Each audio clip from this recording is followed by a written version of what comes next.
आज सीएम पुष्कर सिंह धामी ने दून वासियों को करोड़ों की योजनाओं की सौगात दी है। सीएम धामी ने एमडीडीए की 10 बड़ी योजनाओं का शिलान्यास और लोकार्पण किया।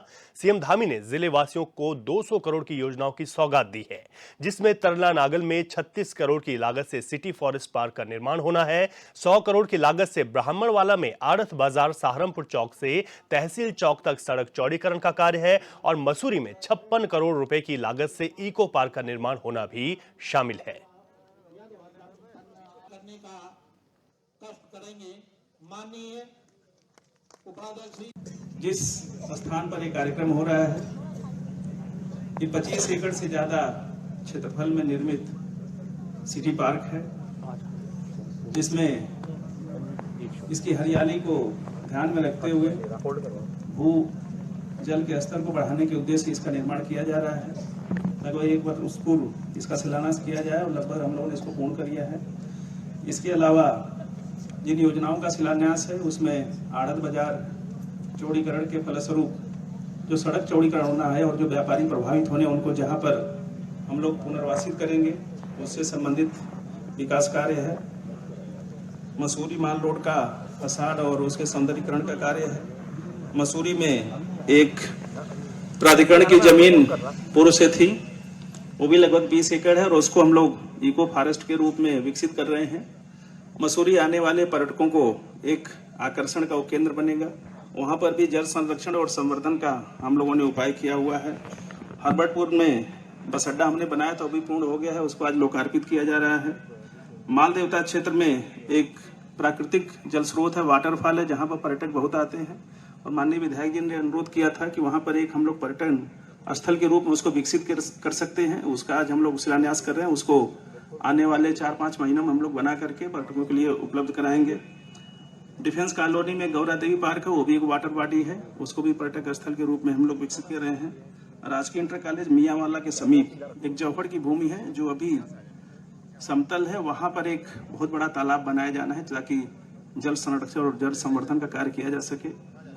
माननीय मुख्यमंत्री जी के निर्देश थे सभी विभागों के लिए कि उत्तराखंड में जल के जो स्रोत हैं उनको संरक्षित और संवर्धित करने के जितने भी उपाय हैं किए जाएं, उसके लिए अलग से भी एक अधिकरण बनाया गया। गरीबों की जो योजनाएं, उन योजनाओं का उनको लाभ नहीं मिल रहा था। किसानों के सम्मान की बजाय उनका अपमान हो रहा था। आज इसी का नतीजा है।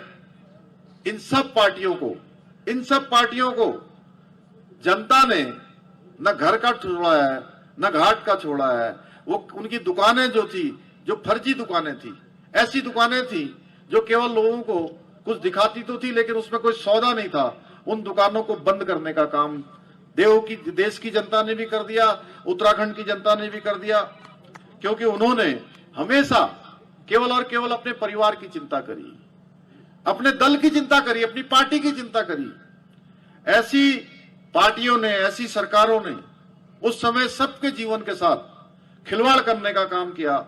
नौजवान, किसान, सबके हितों को, उनके हितों पर कुठाराघात करने का काम पहले की सरकारों ने किया।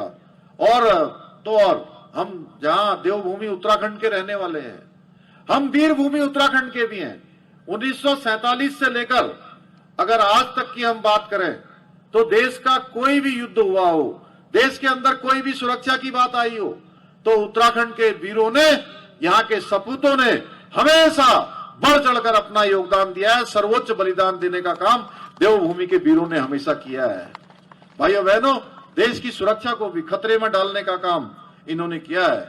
आज आदरणीय मोदी जी के नेतृत्व में सरकार आज क्या नहीं है देवभूमि में। आप देखिए, हर प्रकार से तेजी से देवभूमि आगे बढ़ रही है। यहाँ सबकी पसंद की चौड़ी सड़कें, ऋषिकेश के साथ ही ऋषिकेश में जहां हमारा एम्स चल रहा है, उधम सिंह नगर में भी एम्स का सैटेलाइट सेंटर खुल रहा है। स्वास्थ्य सेवाएं पहले से बेहतर हो रही हैं। दिल्ली देहरादून जो एलिवेटेड रोड जिसका काम चल रहा है, वो बनने से तो मैं समझता हूं थोड़ी आप लोगों को जो है यहाँ अब अन्य लोगों का भी सामना करना पड़ेगा। हम सोच रहे हैं कैसे हम इतने लोगों को संभालेंगे आने वाले समय में। 2 घंटे में देहरादून से दिल्ली और दिल्ली से देहरादून आना जाना हो जाएगा। इस प्रकार की जो है नई नई चीजें, ऋषिकेश कर्णप्रयाग रेल लाइन पर तेजी से काम चल रहा है, हवाई सेवाएं तेजी से बढ़ रही है। आज देश के हर शहर से देहरादून जुड़ चुका है, हर प्रमुख शहर से। आने वाले समय में हम नाइट लैंडिंग की सुविधा यहाँ पर हो, अन्य शहर जो रह गए उन शहरों के लिए भी व्यवस्थाएं हो। अभी अभी मुझे बताते हुए आपको खुशी हो रही है कि अभी हमने देहरादून से अयोध्या की हवाई सेवा प्रारंभ कर दी है। भगवान राम आराध्य देव के हम सब दर्शन कर पाएंगे। अमृतसर जाने के लिए सेवा शुरू हो गई है, यहां से बनारस जाने की सेवा प्रारंभ हो गई है। देहरादून से पंतनगर से दिल्ली की सेवा भी हम जल्दी ही प्रारंभ कर रहे हैं। यहां से पिथौरागढ़ जाने की सेवा प्रारंभ हो गई है।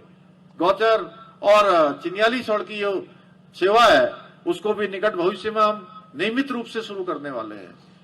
हेली सेवाएं भी प्रत्येक जनपद में यहां से हो, उसके लिए भी काम हो रहा है। आपने देखा होगा, ऐसे में बहुत अगर काम गिनाने लगूंगा तो आप समझिए कि बहुत सारे काम हो गए हैं। वो कई घंटों तक मैं गिनाते रहूंगा, वो पूरे नहीं होंगे, इसलिए बहुत ज्यादा उसमें विस्तार में नहीं जाता हूं। मैं जान रहा हूं कि आप लोगों को भूख भी लग गई होगी, काफी देर से धूप भी तेज है, लेकिन फिर भी मैं ये जरूर कहना चाहता हूं, जिसके बारे में अभी गणेश जोशी जी ने कहा, नकल विरोधी कानून, इसके तहत नकल कराने वालों पर हमने कठोर कार्रवाई का प्रावधान किया और पूरे हिंदुस्तान का, पूरे देश का सबसे कठोर नकल विरोधी कानून कहीं लागू हुआ तो देवभूमि उत्तराखंड में लागू हुआ। उसका परिणाम है आज हमारे बेटे बेटियां, हमारे भाई बहन अनेक परीक्षाओं में, पहले भी वो परीक्षा देते थे लेकिन पहले उनका नंबर नहीं आता था, आज उनका नंबर आ रहा है। पारदर्शिता के साथ योग्यता, क्षमता, प्रतिभा वाले लोगों को आज चयन का अवसर मिल रहा है।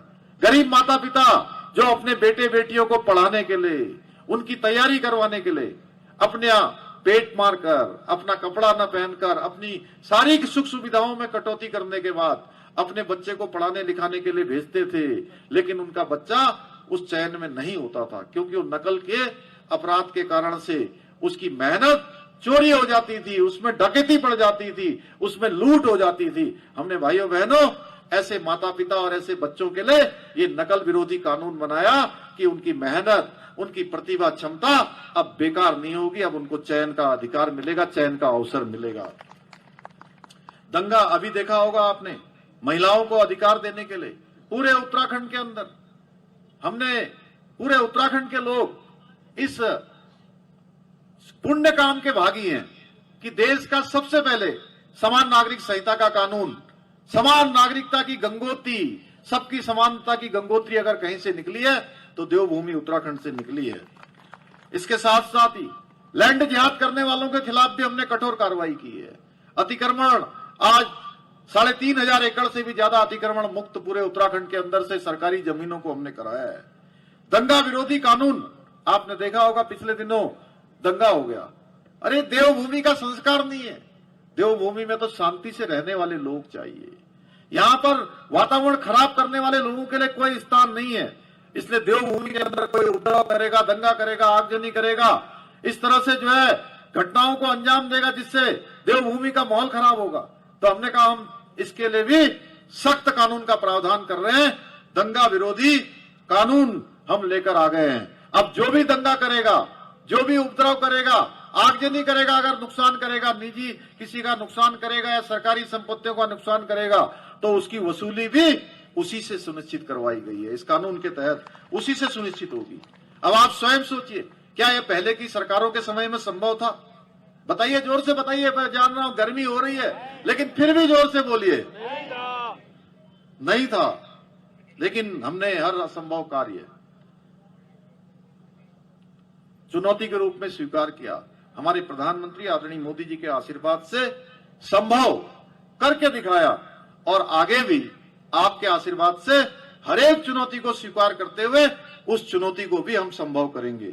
भाइयों बहनों, हम सभी जानते हैं, हमारे प्रधानमंत्री जी ने कहा है, सबसे पहले पवित्र भूमि केदारनाथ से उन्होंने कहा था 21वीं सदी का तीसरा दशक उत्तराखंड का दशक होगा।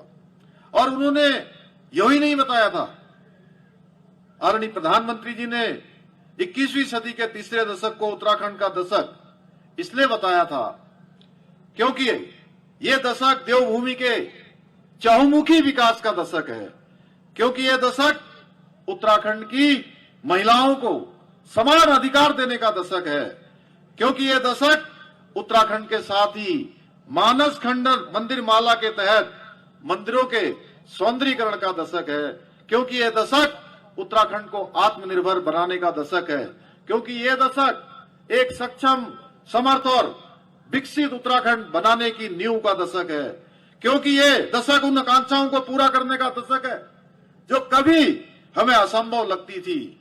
और मैं पूरे विश्वास के साथ कह सकता हूं कि हम इस दशक को आदरणीय प्रधानमंत्री जी के नेतृत्व वाली जो तीसरे टर्म की सरकार आप सब बनाने वाले हैं, इस तीसरे टर्म की सरकार में उनकी आकांक्षाओं और उम्मीदों का दशक बनाएंगे और प्रधानमंत्री जी के जो शिव रूपी शब्द हैं, उन शिव रूपी शब्दों को हर एक उत्तराखंड वासी आत्मसात करते हुए धरातल पर उतारेंगे और पूरी दुनिया देखेगी कि उत्तराखंड हमारा इस दशक में एक आदर्श राज्य बन गया है, हिंदुस्तान का अग्रणी राज्य बन गया है। क्योंकि आज भारत जो सपने देखता है उसे पूरा करने का सामर्थ्य भी भारत रखता है, और इसी सामर्थ्य के साथ उत्तराखंड को भी आज विकल्प रहित संकल्प के मंत्र के साथ हमें देश का श्रेष्ठ राज्य बनाएंगे, यह हमारा संकल्प है। और इस संकल्प की सिद्धि तक पहुंचाने के लिए मुझे हमारे मंचासीन माननीय मंत्रीगण, माननीय विधायकगण, जनप्रतिनिधिगण, आप सबका पहले की तरह जैसे हमेशा से आपका आशीर्वाद मिलता रहा है, आपका समर्थन मिलता रहा है, आपकी शुभकामनाएं मिलती रही हैं, आप सबका